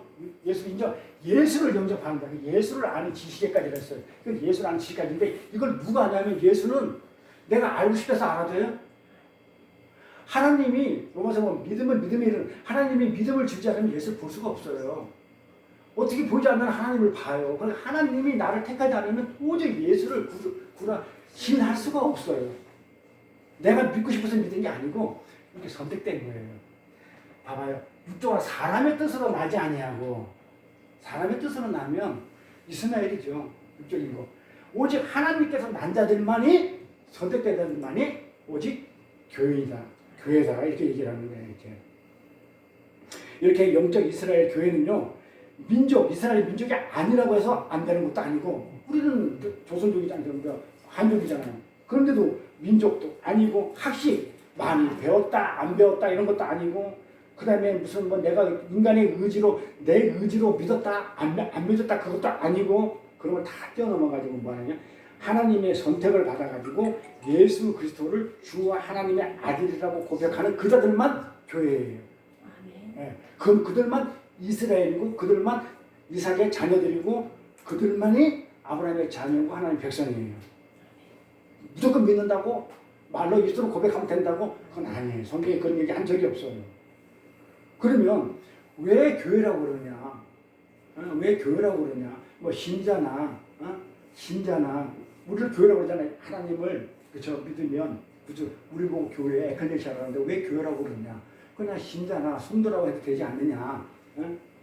믿는 자들이 이런 말인데 굳이 교회라는 이렇게 각 개체가 아닌 각 교회라는 이렇게 집단적인 의미의 그 단어를 썼나 이 말이에요. 교회에 치리할 때 성도의 치리 이렇게 안 하고 교회에 치리할 때 왜 교회라는 이 집단적인 단어의 의미를 썼나 이걸 알면은 이 사실을 알면 교회에 왜 치리가 있어야 되는지를 알게 돼요. 왜 집단적인 단어를 이렇게 썼는지를 하나님은 우리를 왜 불렀어요? 왜 선택해서 우리를 왜 불렀을까요? 무엇에 쓰려고? 하나님 백성으로 이제 그냥 하나님 백성 삼았고 근데 삼았는데 무엇에 쓰려고 하나님 백성 삼았을까요? 하나님이 우리한테 뭔가 도움이 필요할까요? 우리의 도움이? 내 손이 부족하니까 자식 나가지고 내가 자식 날 때 내가 일하는데 뭔가 좀 이렇게 도움이 필요해서 자식 낳나요? 그건 아니잖아요. 그렇듯이 하나님이 나를 갖다가 택하고 나를 이제 만들었을 때는 내 도움이 필요해서 만들어지는 않았을 거 아니에요. 그럼 성경은 뭐라고 했는데 에베소서 가볼게요. 에베소서 가볼게요. 찬송하리로다. 내가 이거 굉장히 좋아하는데 에베소서 1장에 찬송하리로다. 감탄사죠? 찬송son을 듣고 공부했을 거예요. 찬송하리로다. 뭐라고 했을까요? 사도 바울이 이제 찬송하리로다 해놓고 나서 밑에 이게 하나님이고 예수에 대해서 하나님에 대해서 설명을 하려고 그러니까 막 가슴이 너무 벅차가지고 그냥 막 내질러 버리니까 찬송하리로다 감탄사라고 했어요. 찬송하리로다 해놓고 나가지고 그냥 하나님 곧 우리 주 예수 그리스도의 아버지께서 내 아버지 우리 교회의 아버지세요. 그리스도 안에서 하늘에 속한 모든 신령한 복으로 우리에게 복줄 그냥 이걸 얘기하려고 하니까 하나님 우리한테 신령한 복을 주려고 이 얘기를 하니까 막 사도 바울이 막 벅차가지고 탁 던진 게 찬송하리로다. 우리를 복 주시되 창세전에 그리스도 안에서 우리를 택하사 여기서 택했다고 그랬죠? 택한 자만이 하나님 택한 자만인데 택하사 우리로 사랑 안에서 그 예수 하나님 사랑 안에서 그 앞에 어떻게 하기 위해서 거룩하고 흠이 없게 하시려고. 그러니까 우리를 왜 백성으로 삼았냐면 흠이 없고 거룩하게 만들어가지고 하나님은 영원히 옆에서 그냥 뚝뚝거리고 싶어서 우리 아까 내가 자식을 낳으면 그렇게 이쁘다고 그랬잖아요. 그러니까 내가 너무 이쁜 거야 하나님은 너무 이뻐가지고 하나님하고 흠이 있으면 안 되니까 흠 없고 거룩하게 만들어가지고 그냥 하나님하고 평생 죽지 않도록 하늘나라에서 영영 쪽쪽거리고 싶어서 하나님이 우리를 그렇게 택했다고요. 만들어 이렇게 했다고요. 백성 삼아 주셨다고. 그 얘기하는 거예요. 사도 바울이 막 그냥 이 얘기를 하니까 너무 기뻐. 그래서 그 기쁘신 뜻대로 하나님은 엄청 기뻐한다는 얘기예요. 내가 흠없고 거룩하게 돼가지고 하나님하고 영원히 같이 하는 그 나라를 함께 하는 삶을 누가 기뻐한다고 그래요? 하나님이 그렇게 기뻐하신대. 나를. 그렇잖아요. 뭐 송이나 막 그냥 잘 되면 그렇게 기쁘듯이 그렇잖아요. 그래서 예수 그리스도로 말미암아 자기의 아들들이 되게 하셨으니 예수 그리스도 안에 집어넣어가지고 우리를 아들이 되게 했었어. 그렇게 해가지고 이는 그의 사랑하시는 자 안에서 우리에게 거둘주시는 바 그의 은혜와 영광을 찬미하게 하려는 것이다. 그러니까 우리를 택한 이유는 거룩하고 흠없게 만들어가지고 하나님을 찬송하게 하기 위해서 우리를 택했는데 이어지는 내용 볼까요? 그러면서 우리가 그리스도 안에서 그의 은혜의 풍성함을 따라 예수님은 우리를 갈 수가 없는 그 은혜를 풍성함에 따라서 그의 피로 말미암아 구속 곧 제사함을 받았으니 다시 내니까 이는 그가 모든 지혜와 총명으로 우리에게 넘치게 하사 그 뜻의 비밀을 우리에게 알려서 예수 그리스도의 비밀은 교회라고 했고 그 하나님의 비밀은 예수라고 했어요. 그 비밀을 우리에게 알리게 하셨으니 그 기쁘심을 따라 그리스도 안에서 때가 찬 경륜을 위하여 예정하신 것이니 자 때가 찬 경륜을 위해서 예정했다는 거 우리를 선택했다는 거예요. 예정해서 창세전에 어떻게 하기 위해서냐면 어떤 때가 차면 그렇게 하기 위해서 어떤 경륜이냐 볼까요? 하늘에 있는 것이나 땅에 있는 것이 다 그리스도 안에서 통일되게 하려는 이게 통일되게 하는 그래서 이 얘기가 그 얘기예요. 자 땅에서 매면 하늘에서 매인다는 건 땅과 하늘이 지금 하나로 통일되어 있기 때문에 매이면 같이 매이고 풀리면 같이 풀리는 거예요. 그 내가 지금 이 땅에 살지만 천국을 사는 것이고 천국에 있지만 또 여기도 사는 것이고 그래 이 땅의 천국이나 내가 가는 천국이나 같아요. 그 천국은 하나님이 통치하는 나라이기 때문에 무슨 뭐 금은무슨 그 얘기를 하는 거야. 성경에 얘기하는 하늘나라는 하나님의 통치를 했어요. 지금 예수가 내 안에 있어서 하나님의 통치를 받으면 이 자체가 천국이야. 그 다음에 하늘나라가 당연히 하늘나라 하나님의 통치를 받아. 그래 여기서 통치받는 거나 거기서 통치받는 법은 같아. 그러니까 통일돼 있죠. 이거 하자는 거예요. 이거 하기 위해서 우리를 부르셨다는 거예요. 그래서 하나님의 궁극적인 목적과 계획은요. 하늘에 있는 것이나 땅에 있는 것들이 모두 전부 다 누구 안에서? 예수 안에서. 그러니까 하나님 예수만이 이 땅에도 계시고 하늘에도 계시고 그래서 인간으로 오셔야 되는 것이고 그렇죠. 예수만이 이 땅에도 계시고 저기도 계시는 이 그리스도 안에서 통일되게 하시는 것이에요. 그래서 땅에서 풀면 하늘에서 풀린다는 거예요. 그러니까 죄로 말미암아 공허와 어둠과 혼돈 속에 이 물질세가 되어버린 우리 이 세상에 예수 그리스도 안에서 어떻게 한다고요? 전부 다 새로 통일시키려고. 재통일해서 조화롭게 만드는 것이 하나님의 궁극적인 목적입니다. 그래서 여기서 제일 중요한 대상이 누구냐면 자연도 있겠지만 가장 중요한 대상이 주인공이 누구냐면 사람이에요. 하늘에 있는 천국에 있는 사람이나 이 땅에 있는 이 교회나 같이 통일시키려고 이렇게 이 통일된 새하늘과 새 땅에 참여하는 자들을 우리는 교회라고 하는 거예요. 그래서 교회가 들어가기 위해서는 어떻게 돼요? 그럼 여기 통일되게 해가지고 하늘나라 이 교회가 각자 우리가 저 하늘나라 통일되게 하기 위해서는 어떻게 된다고 그랬어요? 4절에 뭐라고 나와요? 하나님 앞에 거룩하고 흠이 없게 되어야 돼요. 그래야 통일돼요. 그런데 우리가 육신을 믿고 있는데 솔직히 저부터도 마찬가지고 이렇게 돼요 안 돼요? 돼요 안 돼요? 안 되잖아요. 그럼 하나님은 안 되는 걸 우리 보고 하라고 했겠어요? 거룩하고 흠이 없게 하시려고. 거룩하고 흠이 없어야 우리가 저기 간다는 거예요. 그래서 이 땅에도 거룩하고 흠이 없어야 천국을 사는 거고 거기도 거룩하고 흠이 없어야 하나님 통치를 받아요. 하나님의 통치를 받아요. 그런데 우리는 안 돼. 그럼 어떻게 했다는 거예요? 그렇지. 그리스도 안에서예요. 연합교회. 그게 통일이에요. 이렇게 해야 되는데 하나님이 예수와 나를 한 몸으로 묶어버리면 되잖아요. 묶였으니까 갖고 안 돼요. 이렇게 어떻게 묶여버려요. 연합교회라고 해요. 에베소서 뭐라고 할까요? 모든 정사와 권세와 능력과 주관하는 자와 하나님이시죠. 이 세상뿐 아니라 오는 세상에 일거는 모든 힘에 뛰어나게 하시고 그 만물을 그 발 아래 붙잡게 하시고 그를 예수를 만물 위에 교회의 머리로 주셨으니 교회는 그의 몸이니 그래요. 자, 예수가 머리라고 그러죠. 교회 나는 뭐예요? 몸. 교회는 몸. 각자 몸에 눈, 귀, 코, 팔, 다리, 지체들. 머리는 예수. 그러니까 어떻게 됐다고요? 한 몸을 만들어버려 하나님이. 우리는 거룩하고 흠역이 될 수가 없어요. 없는데 하나님은 어떤 방법을 찾냐면 거룩하고 흠이 없는 예수를 이 땅에 보내가지고 그 머리에다가 우리 붙여버리는 거예요. 이거 연합교리라고 그랬죠? 통일이에요. 이게 통일이에요. 대통일. 그냥 내가 예수 되는 거단 말이에요. 이게. 자, 그래서 예수를 머리로 해가지고 나, 몸, 눈, 귀 다 전부 다 하나 다 붙여버리는 거예요. 이렇게.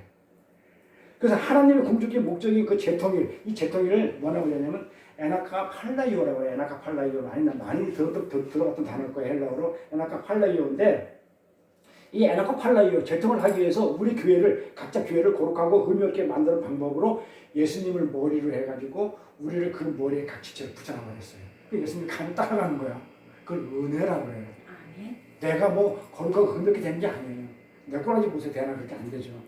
근데 우리는 예수님과 이렇게 피와 머리하고 몸이 한 몸 됐으니까 우리 동생이 머리에 암 때문에 저거 했잖아요. 그러니까 어떻게 돼요? 몸 전체 다 가버리죠. 머리하고 우리 몸이 하나의 핏줄과 어떻게 돼요? 이렇게 피와 핏줄로 이렇게 연결된 한 몸이 됐어요. 그래서 한 몸의 예수하고. 네.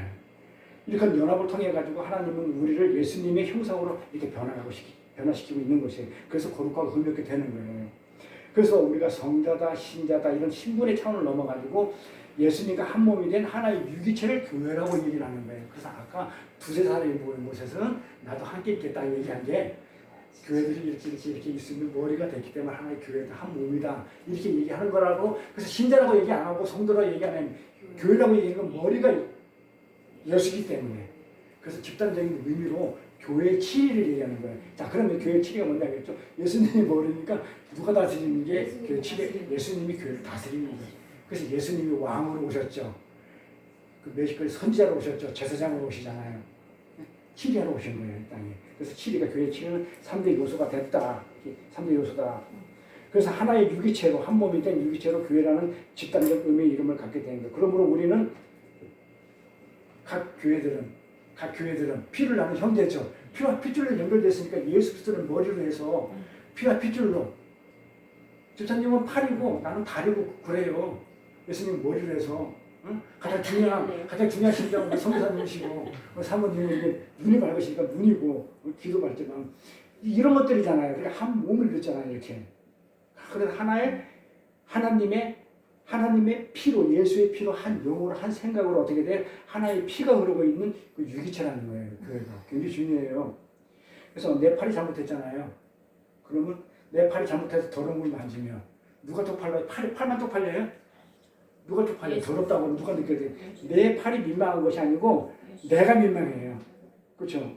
내 다리가 콩을 샀는데 잘못하게 헛다리 차가지고 똥을 찼어. 그러면 내 다리가 민망해요? 누가 민망해요? 내가 민망한 거야. 내 전체가 다. 예수님 포함한 다. 응? 내가 창피한. 발가락에 종기가 나면 발가락만 아파요? 발가락에 종기가 발가락만 아프냐고요. 내가 아파요. 내가. 응? 내가 아픈 거예요. 그렇게 교회는 그렇게 육신적인 피를 나눈 가족의 차원을 넘어서 교회는 우리가 그 이스마엘을 낳았던 그 이스마엘 차원을 넘어서 생물학적인 그 어떤 그 육신적인 피 이런 걸 나눈 가족을 차원을 넘어가지고 한 몸으로 존재하는 자들이에요. 이렇게 유기체로. 그렇기 때문에 자기 몸이 범죄예요. 잘못된 길로 가는 것을 보고만 있을 수 없어가지고 이렇게 지적도 하고 교훈도 하고 훈계해서 바른 길로 이끄는 것을 교회의 실이라고 그래요. 그건 아까 그랬잖아. 어린애 이렇게 자라면서 내 자식이면서 그 다스리는 거 잘 되라고 사랑으로 이렇게 하는 걸 치리라고 했어요. 그러므로 너희가 뭔데 남의 세상에 간섭해 하라는 것은 교회가 뭔지 모르는 무지의 소치이다. 교회가 뭔지 모르는 사람이다. 한 몸이 예수하고 한 지체를 이뤘다는 그걸 모르는 거다. 교회는 참 가족이라는 거죠. 교회는 참 가족이 있거든요. 이제 왜냐하면 하늘에서 저번에 제가 봤다고 그랬죠. 선교사님 사모님 저기 하늘에서. 왜냐하면 하늘에서 영원히 함께할 그런 한 가족이라는 거예요. 아멘. 그렇기 때문에 형제한테 놓아지 말라고 한 게 바로 그런 내용들이 일단 나올 거예요. 자, 마태복음 가볼게요. 말하던 사람에게 대답하여 가로되 누가 내 모친이며 예수님이 하신 얘기예요. 누가 사람들이 왔는데 어머니가 왔다고 그러죠. 근데 누가 내 모친이고 내 동생이냐 하시고 손을 내밀어 제자들을 가리켜 가라사대 나의 모친과 나의 동생을 보라. 누구든지 하늘에 계신 내 아버지의 뜻대로 하는 자가 내 형제요 자매요 모친이라. 육신으로 난 모친은 아니라고 그러죠. 진짜 성경에서 말하는 형제 하면 누구라고요? 하나님 하늘에 계신 아버지의 뜻대로 난 자들. 그 자들만이 진짜 형제고 진짜 자매지고 내 어머니고 부모지 아니다. 예수님 하신 말씀인데 참가족은 하늘에 계신 한 아버지의 뜻대로 아버지 한 분 하나님 아버지의 뜻대로 하는 자들 즉 누구예요? 교회죠. 우리가 다 형제고 자매고 이렇게 성도들의 가족과는 세상과는 다른 것이에요. 예수님께서 십자가에서 요한에게 그러죠. 십자가에 다 죽기 직전에 요한에게 뭐라고 얘기해요? 요한아 봐라 네 어머니다 그러죠. 네 어머니다 그러죠. 그게 무슨 말이에요? 십자가에서 죽기 전에 요한한테 그러잖아요. 보라 네 어머니다 이렇게 얘기해요. 자기 친엄마 마리아를 보라고 그러면서 자기 친엄마를 보라고 하면서 제자인 요한한테 보라 네 어머니다 그래요. 그게 무슨 말이에요? 믿으면 응? 같은 형제 뜻으로. 자 이제 십자가로 말미암아 새로운 가족이 탄생됐다. 내 엄마를 부탁한다 그 말이 아니에요. 그리고 보통 내 엄마를 부탁한다. 네 어머니니까 이제부터 내 대신 양 어머니 네 엄마를 내 대신 부탁해 이 말이 아니고 네.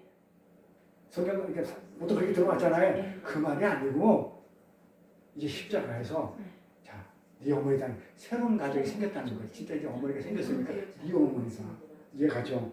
새로운 가족이 탄생되었다는 것을 그렇게 말하는 거예요. 그래서 우리는 그렇게 사랑해야 할 가족이거든요. 여기 있는 분들 전부 다 이렇게. 그래서 오늘 본문 마태복음 18장에 나타난 형제의 잘못을 고쳐주는 것이 바로 그 사랑하는 가족에 대한 사랑의 표현이라는 거예요. 성경은. 왜냐하면 우리 모두 같은 가족이니까. 그래서 거룩하고 흠이 없게 돼가지고 하나님 앞에 가족이니까 나만 가면 안 되잖아요. 다 가족이니까 같이 가야 되니까. 그래서 거룩하고 흠이 없게 돼가지고 하나님 앞에 가야 되기 때문에 어떻게 돼요? 하나님의 어떤 잘못을 우리가 어떻게 돼요? 바로 잡아줘야 된다. 내가 잘못하면요, 형제이기 때문에 저를 잡아주셔야 돼요. 그렇게 하시는 거예요. 네, 그걸 시키라고 그러고. 자, 레위기 볼까요? 19장 17절에 너는 내 형제의 마음으로 미워하지 말며 마음으로 미워하지 말라는 거꾸로 무슨 얘기예요? 사랑하라는 얘기죠. 미워하지 말라는 얘기를 그냥 미워하지 말라는 얘기를 하지 말고 반대로 사랑하며 이렇게 이웃을 인하여 죄를 당치 않도록 그를 반드시 책상하라 그러죠. 잘 보세요. 이웃 형제란 말이에요. 내 이웃 형제를 인하여 죄를 당치 않도록 이 형제 때문에 죄를 어떻게 하라고요? 내가 죄를 짓지 말라는 얘기예요. 형제 때문에 죄를 짓지 마. 뭘 함으로 인해가지고 책선을 하라고 하는데 책선을 안 함으로 꾸짖다거든요. 책선하다 어미 꾸짖다. 어미 꾸짖다 이거 그러니까 어미 꾸짖지 않음으로 해가지고 그냥 내버려 두는 거야. 내버려 두는 예를 들어 팔에 종기가 났는데 네 문제야. 내 문제 아니야 하고 내버려 두면 종기가 썩어가지고 내가 죽어버려요. 네.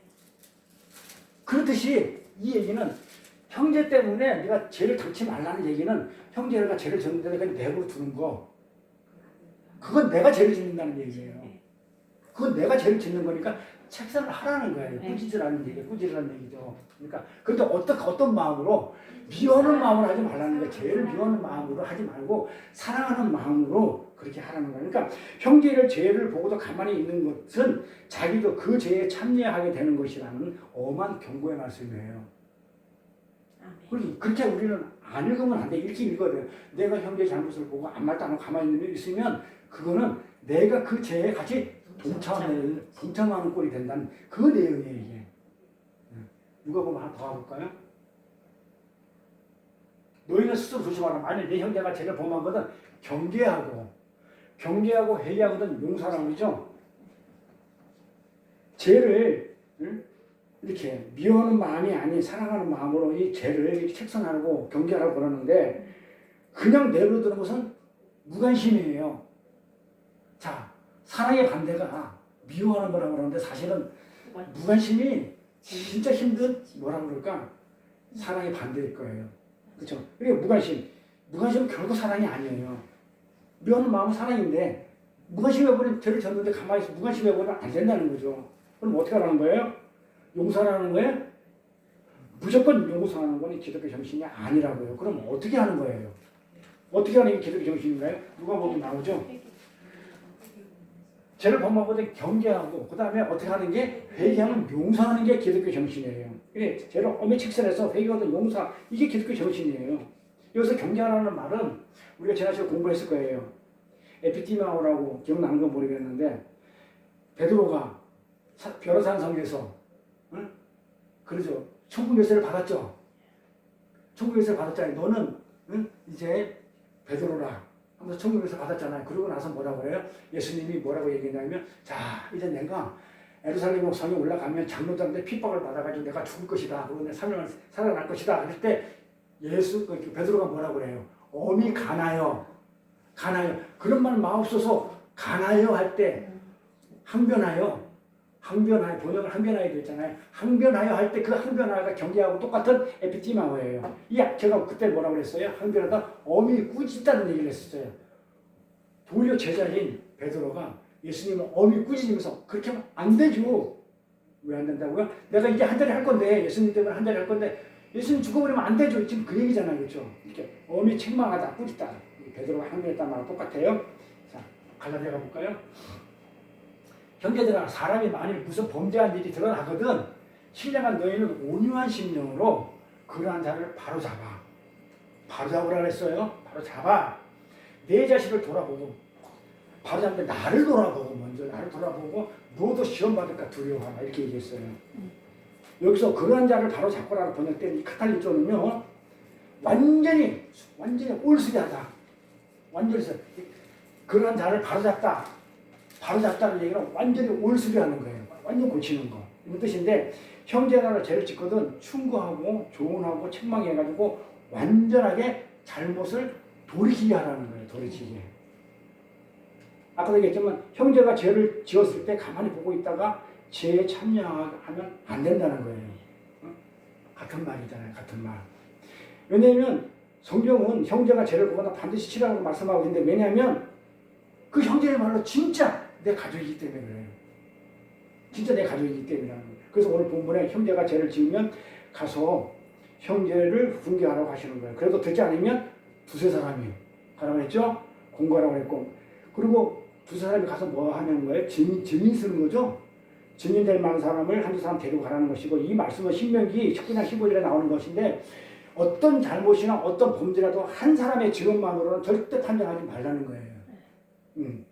두세 사람이 증인이 있어야만 그 일을 확정할 수 있다는 것을 이제 신명기에 나온 그 말씀을 근거로 지금 이렇게 말씀을 하고 있어요. 그래서 사람이 회개하면 그것은 끝이에요. 용서를 하잖아요. 회개하면 그게 기독교 정신이에요. 그 사람이 정말로 잘못했고 그 다음에 하나님 앞에 돌아서면 그걸 끝. 그런데 되지 않으면 교회에 알리라고 그랬죠. 그래서 교회에서 어떻게 해요? 이제 재판하게 되겠죠. 교회가 그 사람의 죄를 재판할 정말 성경과 하나님 뜻에 부합하지 않는 사람이면 이방인과 세리처럼 그 본문이 여기라고 그러죠. 주보 앞장에 그 본문이 있으니까 이 말씀은 세리와 이방인으로 여기라는 이 얘기는 출교라는 거예요. 출교. 교회에서 쫓아내는 얘기예요. 근데 지금 우리가 교회에서 쫓아내는 다른 게 그러니까 아니에요.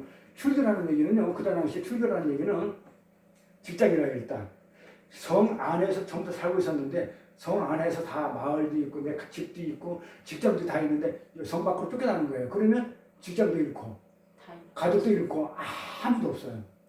그냥 광야에서 일이 되다 죽는 게 출교당하는 거예요. 출교는 굉장히 무서운 거예요. 근데 이게 성경적이에요. 안 들으면 교회가 저 사람 아니다. 왜 그래요? 성경이 뭐라고 하냐면 교회에서 저 사람이 매면 매이는 거 하늘에서 매여버려요. 내가 교회에서 아니다 버리면 하늘에서 아니기 때문에 교인이 안 돼버려요. 쫓겨나는 거예요. 기다 그러면 교회 맞아요. 풀어주면 들어오는 거예요. 그만한 권세가 있고 그래서 조심해야 돼요. 이게 오늘 본문 말씀이거든요. 본문에 말하는 교회에게 알리라고 한 것은요. 본문에서 교회 그리고 교회가 알리라고 그러잖아요. 이게 알리라는 얘기는 예배 시간을 이렇게 하고 강고 시간이다. 저 사람은 이런 죄서니까 우리 다 같이 기도해주고 용서해 줍시다. 그 얘기가 아니고 알리라는 얘기는 이게 그 교회 헌법에 보면 당회라는 게 있어요. 당회 아시죠? 당회에서 재직회도 있고 당회도 있고 뭐 이렇게 있어요. 이 당회가 아니라는 거예요. 당회에다가 이 당회 교회를 대표하는 목사와 장로들이 교회를 대변하는 기관인데요. 그들이 매거나 푸는 재판을 하는 거예요. 교회 헌법에 이 당회원은 어떤 사람이 되냐 그러니까 중요하잖아요. 한 사람이 인생이 걸렸잖아요. 생명이 달렸기 때문에 이 당회원들은 목사나 장로들은 그래서 성경을 어떻게 알아야 돼요? 바로 알아야 돼요. 그리고 교회가 나갈 방향을 정확하게 알고 있는 사람들만이 당회원이 돼서 아무나 목사가 되고 아무나 장로가 되면 안 돼요. 그 교회가 안 돼 그래요. 장로의 자격은 기도서에 이렇게 나와 있어요. 장로의 자격은 책망할 것이 없어야 돼요. 한 아내의 남편이어야 되고 방탕하는 비방이나 불순종한 일이 없는 믿는 자녀를 둔 자라 할지라. 감독은 목사를 감독이라고 그래요. 감독은 하나님의 청지기로서 책망할 것이 없고 제 고집대로 하지 아니하며 급히 분내지 아니하며 술을 즐기지 아니하며 구타하지 아니하며 더러운 일을 탐하지 아니하며 오직 나그네를 대접하며 선을 좋아하며 근신하며 의로우며 거룩하며 절제하며 미쁜 말씀의 가르침을 그대로 지켜야 하리니 이는 능히 빨간 것이 바른 교훈, 바른 교리, 바른 말씀 이거 없으면 목사 아니에요. 저는 그렇게 생각해요. 바른 교훈으로 권면하고 거슬려 말하는 자들을 책망하게 하려니라. 그러니까 바른 교리에 대든다든지 그거에 대해서 다른 어떤 이런 거 하게 되면 책망하기 위해서 목사는 어떻게 말에 서 있어야 돼요. 이렇게 말씀으로. 이렇게 교회를 대표하는 장로들이나 목사들은요. 교회를 교훈으로 권면하고 반대자들을 책망할 수 있는 그런 실력자들이어야 되는 거예요. 아무나 되면 돈 됐다고 두면 안 되고 뭐 열심히 봉사 충성 거신했다고 장로 생각은 안 되고 정말 실력자가 돼야 되는 거예요. 목사는 가르치는 장로예요. 목사도 장로예요. 목사는 가르치는 장로. 그 다음에 실무 장로, 협동 장로, 목사도 장로예요. 그러므로 목사도 마찬가지예요. 교회를 치리해야 할 사안이 생겼을 때 장로들로 구성된 교회가 성경을 근거해가지고 판단을 하고 그 제 경종을 따라 교회가 그렇게 판결을 내려야지 지 감정대로, 지 기분대로 어떤 이해관계를 하면 안 된다는 거예요. 치리는 그렇게 시작되는 거예요. 그 사안이 경미할 때는 훈계하면 돼요. 그러니까 이렇게 하나님 뜻이 아닌 것 같으니까 이렇게 훈계 정도 하면 되고 거기서 끝나요. 그런데 좀 더 중요한 경우는 경고하죠. 다음에 이런 일이 있을 때는 경고를 하는 거.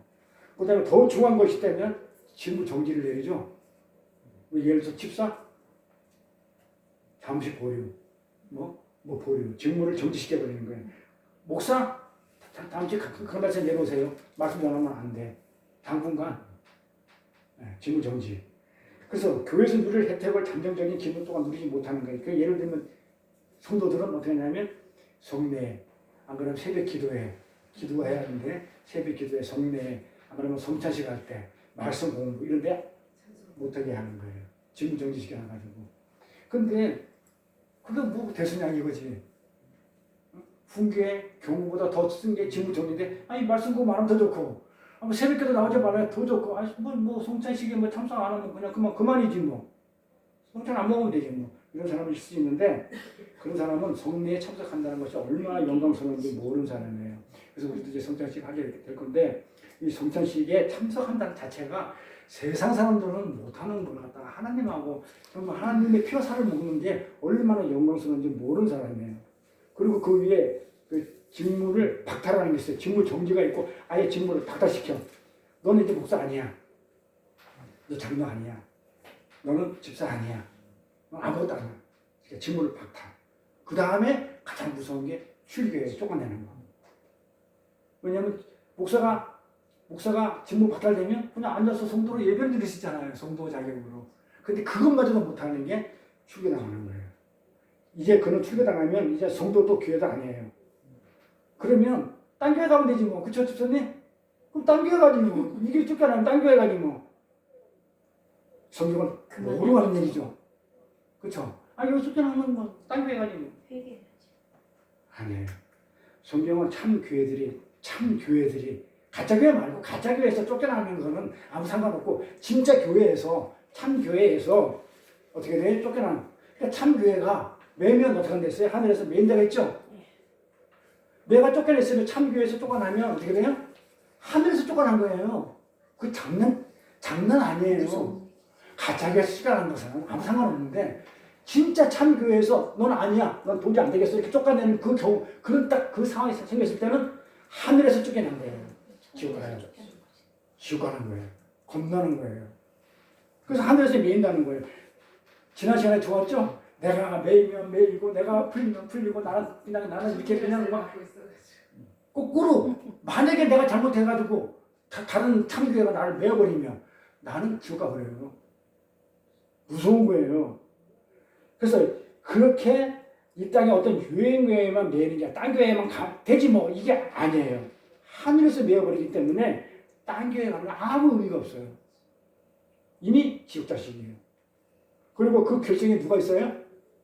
아까 그래 본문에 내가 두세 사람이 있는 곳에 내가 너희 함께 하겠다 했잖아. 하나님이 있었어요. 그거 할 때. 본문 그 앞에 본문 보세요. 맨 끝에.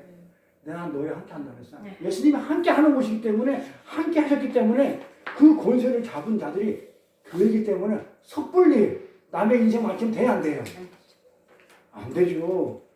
그래서 제대로 알아야 돼요. 그래서 제일 중요한 게 저는 막 문의 연구하지만 목사도 공부 안 하고 말씀 공부 안 하고 하나님 성경에는 말씀 안 전하고 지가 생각하고 있는 하나님 전한다든지 지 뜻 전하고 세상 거 전하면 진짜 가짜예요. 거기서 매도 아무 상관없어요. 가짜니까. 근데 진짜 교회에서 만약에 매어버리면 큰일 나요. 네. 땅에서 매이면 하늘에서 매이고 땅에서 풀리면 하늘에서 풀린다는 것인데 그러면 우리가 얼마나 진지해야 되겠냐 이 말이에요. 예수 믿는 것은 이렇게 장난이 아니에요. 영원한 생명에 관한 것이거든요. 한번 해보고 믿다가 아니면 뭐 또 다음에 또 그냥 안 믿다가 또 다음에 또 다르게 좋은 게 있어 또 가지 뭐 이런 그런 게임이 아니에요. 이번에 잤으면 다음에서 또 한번 또 열심히 노력해야 연습해서 또 하지 뭐 이런 게임이 아니에요. 한번 그렇게 한번 가면 끝. 지옥을 한번 떨어지면 거기서 끝. 여기서 한번 매여가지고 가버리면 그걸로 끝나는 거기 때문에 굉장히 뭐라 그럴까 진지해야 돼요. 예수 믿는 게 그렇게 만반한 게 아니에요. 단판승부. 한 번에 인생이 끝나는 거예요.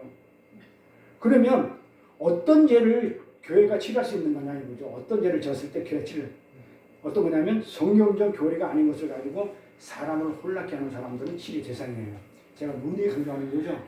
성경에 있는 하나님을 안 전하고 딴 하나님 전하는 거. 이거 치료 대상이에요. 지옥 가야 돼요.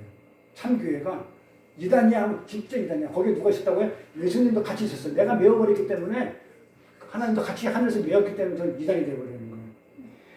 성경적인 교리가 아닌 것을 가지고 사람을 아주 미혹시키는 것들. 그래서 목사는 유념하고 더욱더 조심해야 돼요. 하나 예를 들어 볼게요. 이런 사람들이 많이 봤을 거예요. 저는 워낙 많이 봤으니까. 아, 어제 내가 예를 받았는데 하나님이 이렇게 음성을 들었는데 응? 당신 오늘 못 조심해야 돼. 조심해야 돼 하나님이. 뭐 이런 것들 있죠. 그 교회 치료 대상이에요. 응? 그건 교회 치료 대상인데 그런 말 하고 다니면서 자기 기도를 받아야 그 애물이 나간다고 하는 사람들. 이 사람들 교회 치료 대상이에요. 내가 기도해야 했는데 하나님은 뭐 어쩌고 했다고.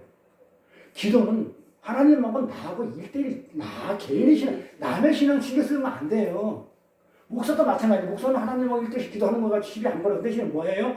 그게 옳은지 그른지 말씀으로, 그렇죠? 이걸 내가 말씀으로 세워주는 역할이에요. 말씀으로 세워주는 역할만 하는 것이지, 왜 청직이지? 모든 하나님이 하시는 거예요. 아멘. 나는 이 말씀이 이런 말씀이니까 이 말씀으로 기도하십시오. 이렇게 하는 것이지. 내가 기도해보니까, 목사가 내가 기도해보니까, 오늘 뭐 집사님 안 되는데 오늘 어디 가지 마시고 무당이에요? 점쟁이에요? 이건 100% 치료 대상이라고요. 내가 하나님의 음성을 들었는데 내가 하나님의 예언을 들었는데 뭐 어쩌는데 내가 기도해보니까 이건 교회 치료 대상이다. 이러면서 자기가 기도를 해야 그 애울이 나가야 되는 식으로 자기의 종교심을 자랑하는 사람들을 치료 대상이다. 디모데서 가볼까요? 뭐라고 나오나? 디도서에 복종치 아니하고 헛된 말을 하면 헛된 말을 하고 그렇죠? 예. 속이는 자가 많은 중에 속인다는 것은 사기친다는 거죠. 남을 속이는 거. 예. 특별히 할례당 가운데 심말을 봐봐요. 성경도 이렇게 얘기해요. 할례당이면 할례 받으면 다라고. 예. 그러면 교인 얘기하는 거예요. 예. 교회에 이거 헛된 말 하다가 많다고요. 어디 세상에 있지 않아요. 누가 할례당에 있는 게 아니고 할례당 안에 있어요. 속이는 자하고 헛된 말 하는 자는 교회 안에 찔이 대상이에요. 할례당 가운데 심하니 교회의 입을 막아버리래요. 이런 자를. 입을 막을 것이요. 이게 칠이에요. 막아야 돼 못하게. 이게 칠이에요. 이런 자들은 더러운 이가 뭐예요? 이빨에 뭐예요? 더러운 이득을, 자기 이익을, 이윤을 취하라고 마땅치 않은 것을 가르쳐. 목사가 예배당 건물을 짓기 위해서 헛된 말로 내가 계시하는 그 집사님, 나 오늘 기도해보니까 막 이거 하면 하나님이 막 뭐해? 치료 대상이죠. 여기서 쫓겨나야죠, 전도들한테. 더러운 일을 취하려고 마땅치 않은 것을 가르쳐 집들을 온통 엎드려 쳐버려요. 남의 가정을 완전 망쳐버리잖아요. 빚내서 대출 받아서 헌금시키고. 맞아요. 안 좋죠. 정말 많이. 치리 대상이죠. 성경에 나와 있어요. 그래서 성경에서 이거를 갖다 목사들이 보고 어떻게 하지 말아야죠. 일을 취하지 말아요. 더러운 일. 그런데 그레데인 중에 어떤 선자가 말하는데 그레데에 그 소문이 있어요. 그레데인들은 항상 거짓말쟁이며 악한 짐승이며 내 배만 부르면 되지 다른 거는 뭐 필요 없어. 말씀이고 필요 없어. 내 배만 채우면 돼. 라는 사람들은 게으름뱅이라니 이 친구가 참 더 낫다. 그러므로 내가 너희를 오늘 꾸짖어 이는 저희로 하여금 믿음을 온전케 하고 유대인의 허탄한 얘기는 뭐예요? 하나님을 믿는 자들이 예수를 인정 안 하는 거. 그 이단들이겠죠. 네. 이야기와 진리를 배반하는 진리가 누구죠? 예수죠. 예수가 없는 거. 말씀에 예수가 없어. 설교에 예수가 빠져버려. 세상 얘기만 있고 자기 얘기만 있어. 자기 자랑만 있어. 그거를 사람들은 명령을 쫓지 않게 하는데 이게 진리 대상이에요. 이렇게. 이거 유대인들 특히 하나님을 믿는 자고 하는 자들, 자기 하나님 줄 아는 자들, 이런 자들. 성경에 근거해서 하나님의 자녀로서 하지 말아야 할 것을 했을 때 교회에 오는 사람 중에는 사기치러, 장사하러, 내 배부르러 이 장사해가지고 내가 여기서 뭐 같이 그 교회 많은 사람들 앞에 이렇게 나서면서 장사 속으로 그 다음에 사기치러 이렇게 오는 사람이 교회에 계속해서 있게 되면 교회가 피해를 입게 되죠. 그래서 그냥 놔둬서 없는 거예요. 그리고 교회에 연합, 교회가 통일되게 예수를 머리를 해도 각자 팔다리 지쳐서 하나가 되어 있는데 자꾸 이간질시키고 분리시키는 거 가장 싫어해요.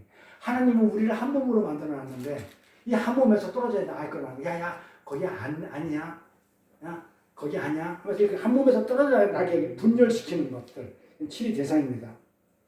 근데 우리가 치리를 할 때 명심해야 할 것이 있어요. 우리가 명심해야 할 것. 우리가 솔직히 누구의 죄를 지적하고 징계할 그런 자격이 있어요, 없어요? 없어요. 나 자신부터 돌아보면 없죠? 명심해야 되겠죠? 나부터 그런 자격이 없다는 거. 그런데 해야 되잖아요? 우리는 너나 나나 할 것 없이 전부 다 치리 대상이었었어요, 사실은. 그런데 내 행실을 보면 저도 마찬가지고 내 행실을 보면 지금도 마찬가지고 저도 치리 대상이에요. 전부 다 어떻게 보면 출교감이에요. 지옥 갈 사람들이야. 그런데 2000년 전에 예수님께서 이 땅에 오셔가지고 우리를 품에 안아가지고 우리의 모든 죄를 뒤집으시고 나 대신 예수님이 출교를 당해주신 거예요. 그래서 그 예수 안에서 할 수 있는 거예요. 인간적으로 하면 안 돼요. 안 되죠? 예수 안에서. 그렇게 해야 돼요. 그래서 나의 하나님, 예수님이 그러잖아요. 10절 나의 하나님 어찌하여 나를 버리시나이까. 엘리 라마 사막다니.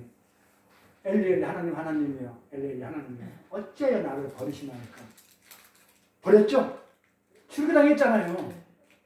예수님은 출교당했어요. 나 때문에 내 그 죄를 뒤집어 쓰고 그분은 아무 죄도 없이 출교를 당했어요. 그런데 지금 우리 교회는 어떻게 됐어요? 그분 때문에 우리 교회는 살았죠. 교회가 되어 있는 거예요. 출근 안 당하고 이 자리에서 예배를 드리고 있는 거예요. 사실 우리가 출근당할 줄 알았는데 하나님은 예수를 출교시키고 우리를 살리셨어요. 우리야말로 나의 하나님 어찌하여 나를 버리실까 하면서 영원히 이 땅에서 일을 갈면서 저 지옥불에서 고통받고 그렇죠? 당해야 할 우리들이 그냥 우리들을 그냥 내버려두지 않으시고 우리들 삶에 간섭하셔가지고 선택해가지고 간섭하셔가지고 우리가 버려야 할 것들 다 버리게 내려놓게 하시고 고쳐야 할 것들 많죠?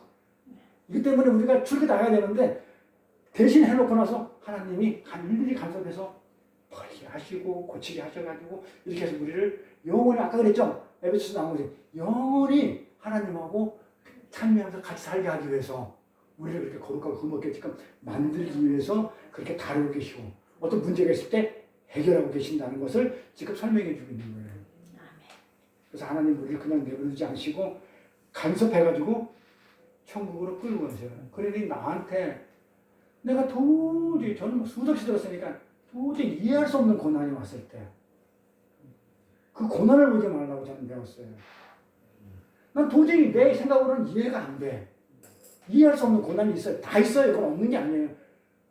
어떻게 나한테 이런 일이 내가 뭘 그렇게 잘못했냐 이 말이에요. 그 이해할 수 없는 고난 왔을 때는 그 고난을 할 건데요. 그 고난을 보는 게 아니고 그 고난 너머에 있는 하나님의 뜻을 보는 거예요. 왜 하나님이 이 고난을 허락하셨냐 이거예요. 그 욥이 구수지역에서 그렇게 의인은 그 사람뿐이 없었는데 불구하고 오만 고난을 당하고 마누라한테 버림받고 자식 다 죽고 재산 다 팔고 나중에 몸까지 쳐가지고 죽을 지게 됐었을 때 끝까지 친구 3명 대답하면서 뭐하라 그냥 나 울어 이랬다고요. 나 울었거든. 무슨 소리야. 나 그런 적 없거든. 나 울었거든. 그때 하나님이 짠 나타났을 때 그러죠. 뭐라고 그래요. 하나님이 그러죠. 네가 그렇게 울었냐? 맞아. 너 그렇게 울은 거 맞아. 너 아무 잘못 없는 거 맞아? 울어? 알았어. 그러면 내가 이 땅에 기초 놓을 때도 어디 있었는데? 네가 이 바다와의 경계를 네가 놓을 수 있어? 너 솔직히 아침에 눈 떴을 때 풀잎에 있는 이슬 하나 네가 맺힐 수 있냐? 근데 그렇게 네가 울어? 이랬을 때 하나님하고 딱 나 의로움하고 하나님 의로움하고 딱 부딪히니까 내 의로움은 어떻게 돼요? 깨갱이죠. 이게 욥이 어떻게 고백을 해요? 그동안 내가 하나님을 기름만 들었어. 말씀으로 그냥 사람이 전해주는 목사의 말씀, 성경 말씀 가지고만 이렇게 들었어. 하나님 이런 하나님이구나 하고만 듣고 있다가 이제 직접 뭘로 봤다고요? 눈으로 뵙고 내가 티끌 가운데 뭐 했다고요? 자랑했다고 그래요? 뭐 했다고 그래요? 회개했다고 그래요. 아무 잘못 없어요. 욥이 진짜 그거는 뭐냐면 이유 없는 고난. 그 왜 그렇게 했을까? 욥한테 왜 그런 고난을 줬을까? 근데 욥은 또 그걸 다 내려놓으니까 어떻게 돼요? 눈으로 뵌 거야. 진짜 하나님을 성경에 있는 하나님 진짜 만난 거야. 만나니까 내 의로움은 의로움도 아니라는 걸 깨달은 거야. 그러니까 하나님이 깨닫고 나니까 뭘 했다고요? 반드시 결론은 뭐였었어요? 하나님 주시는 건 선이죠. 가장 그 시대에 가장 똑똑한 자녀들 2배를 줬죠. 재산도 2배를 주고 어마어마하게 축복해 주죠. 그게 우리가 여기서 배울 수 있는 거. 그러니까 왜 나한테 이런 고난이 오지? 저는 그렇게 배웠으니까. 왜 이런 고난이 이유 없는 고난이 왔을 때는 도저히 내가 납득이 안 돼. 있을 때는 그 너머에 있는 하나님 뜻을 보는 거야. 하나님이 금방 그랬잖아요. 고치고 버려야 할 것들, 내려놓아야 될 것들 지금 다 다스리고 계시구나. 하나님이 정말 나를 사랑해서 영원히 흠도 없고 정말 거룩하게 만들어가지고 하나님이 영원히 나랑 살고 싶어가지고 지금 나를 다스리고 나가는 그 과정이니까 내가 여기 어떻게 돼요? 그대로 내려놓으면 일단 내가 편해져요. 내가 해결할 수 없어요. 절대 하나님 주신 거는 내가 해결한다고 내가 하나님 높는데 실력자가 됐는데 절대 그런 일은 없어요. 그래서 어떤 고난이 왔다고 삶에 그랬을 때는 하나님이 지금도 우리가 고쳐야 할 것들, 버려야 할 것들 다스리고 계시고 해결되는 것을 지금 알게 하시는 거예요. 그래서 우리를 그냥 안 내버려둬요. 반드시 간섭해가지고 우리를 마침내 끝까지 천국으로 데려가셔야 해요. 이 사실을 교회 치유를 통해 우리가 깨달아야 하는 거예요. 이 치유를 통해서 이걸 깨닫기만 하면 우리는 그냥 평강을 누려요. 왜? 한 몸이니까 내가 아프면 누가 아픈지 알아요, 소실? 지금 하나님이 더 아파요. 하나님이 더 억울해하고. 지금 예수가 머리고 나는 한 몸이기 때문에 지금 내가 지금 아파하면 내 가슴이 이렇게 아픈데 하나님이 머리신 예수님이 더 아파해요. 그럼 어떻게 해요? 빨리 그 아프면서 빨리 벗어날 수 있도록 우리는 이렇게 기도해 줘야 되고. 왜냐면 형제니까 하나님 내 가슴이 아파요. 그럼 팔다리들이 뭐 해야 돼요? 다리 구부리게 만들고 다리는 무릎을 꿇게 하고 그다음에 팔을 엎드리게 하고 눈을 감게 하고 해가지고 어떻게 합심해가지고 어떻게 돼요? 그 빨리 그 하나님 내려놓고 하나님 빨리 이렇게 바른 길로 인도해가지고 우리 빨리 하나님 나라 같이 해달라고 우리는 그렇게 기도해야 되는 거예요. 왜냐하면 네가 나가 너기 때문에 그래요. 한 몸이기 때문에 예수님이 그렇게 살다 가셨기 때문에 우리도 그렇게 살아야 된다는 거예요. 왜? 예수님과 나는 피가 한 피로 한 몸이고 피가 한 피로 같이 흐르고 있기 때문에 서로를 향해 사랑하고 격려하고 위로하고 잘못된 것을 서로 바라잡아주고 서로에게 시금치게 되어주는. 제가 잘못하면 여러분 저를 치료해 주셔야 돼요. 잘못했다고 얘기해 줘야 되고. 근데 그걸 갖다가 내 생각대로 하면 안 돼요. 성경에 의해서 정말 하나님 뜻에 의해서 그렇게 하는 거예요. 저도 마찬가지고. 그렇게 해서 우리는 우리 베들성교회가 그렇게 참 교회로 이렇게 만들어지기를 저는 이제 축원합니다. 기도하겠습니다. 하나님 아버지 감사합니다. 창세전에 저희들을 택하시고 영생의 복을 허락하신 하나님께 감사와 찬양을 드립니다. 이 땅에서의 하나님의 궁극적인 목적과 계획은 하늘과 땅에 있는 것들이 모두 그리스도 안에서 통일되게 하시는 것으로 땅에서 풀면 하늘에서 풀리는 역사가 있게 하는 것이며 거기에서 제일 중요한 대상인 바로 우리 교회인 우리가 새 하늘과 새 땅에 들어가기 위해서는 거룩하고 흠이 없어야 하는데 그 거룩하고 흠이 없게 하게 만드는 방법으로 우리를 예수님과 한 몸으로 묶어서 이제 하늘에서 영원히 함께 살게 된 참가족이 되었기 때문에 내 가족, 사랑하는 형제가 죄를 짓거든 충고하고 조언하고 책망하며 완전하게 잘못을 돌이키게 하라고 하셨습니다. 그게 사랑이며 교회에 우리가 해야 할 치리인 줄 아오니 교회의 본분을 다하여 서로를 향해 사랑으로 격려하고 위로하고 잘못된 것들은 서로 바로잡아주며 서로에게 시금쓰게 되어주는 그런 참교회를 만들어가는 저희들이 될 수 있도록 인도하여 주옵소서. 감사드리며 거룩하신 우리 주 예수 그리스도 이름 받도록 기도드렸사옵나이다. 아멘. 찬송가 266장